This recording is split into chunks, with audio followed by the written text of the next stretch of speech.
So I would like to start a new movement called CMAGA, MAGA, because people like that respond to fear and terror and aggression, not logic and empathy and, I don't know, intelligence. It doesn't work for them. So fear works.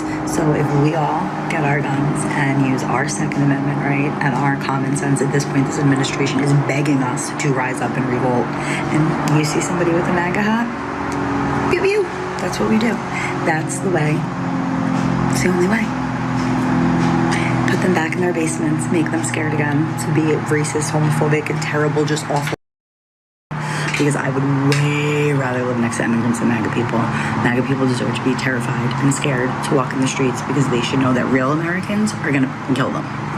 The moment that you grab the gun, like Fanon says, you're no longer oppressed. You're now free. How do we teach that in the class? Just to say that in the class, my students' heads explode, right? To tell them about violence, you know, as a revolutionary tool, as sometimes a revolutionary essential. We actually need to crash the U.S. settler state, which has incredible reverberations and literally strangles the tentacles that are reaching into the Israeli state. So we must stand with the armed resistance and work right now to end this impunity by disrupting the flow of weapons to Zionists. Because trust, the armed resistance will defeat Zionism if it was an open battlefield. Yeah, I've been humbled since October 7th, particularly being in community with folks, particularly when you're someone who has been doing this work. Why stop? This is a profound moment for us, right? And we need to dig in and go harder. I think putting our bodies on the line sometimes to protect those who are more vulnerable, right? To eat tear gas when we should be doing that and not students. I think that's essential. So we have to struggle to crash things here. And my students were very, very clear about this. We have to struggle for Indigenous sovereignty right here on Turtle Island. Like there's no way around it, and there's no looking past it at this particular moment. When that comes time to the university saying, retract that or get fired, I'm confident in myself that I will make that right decision.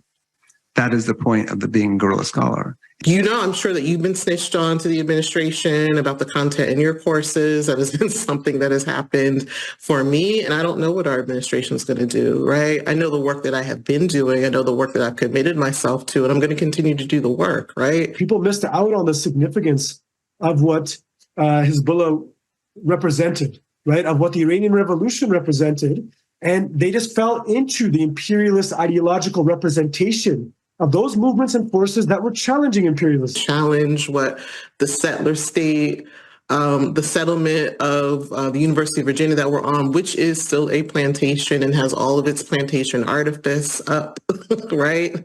And artifacts. I'm trying to really ride the wheels off of these institutional resources and go for broke. That we have to understand Al-Aqsa flood on October 7th and since then as a really decisive historic strike in terms of not just Palestinian national liberation, right? But it's a historic strike intervening into this. And I apologize for kind of rushing through the anti-imperialist moment of the past 20, 30 years, but I think it's a decisive strike into challenging those two legs of imperialism. Some colleagues who are part of my chapter of Faculty for Justice for Palestine to help us teach Palestinian liberation, right? To teach about resistance struggles at this particular phase of Palestinian resistance in our classrooms and how to build community with not just faculty, but students who are committed to this. I think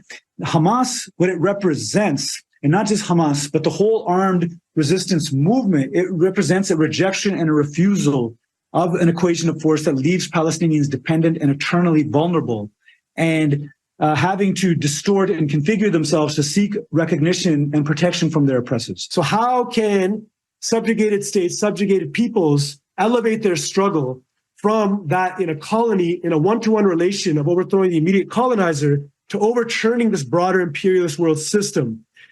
which was missing in the 20th century struggles. And I believe we're in a moment where it's being put to the question in a way it never has been before.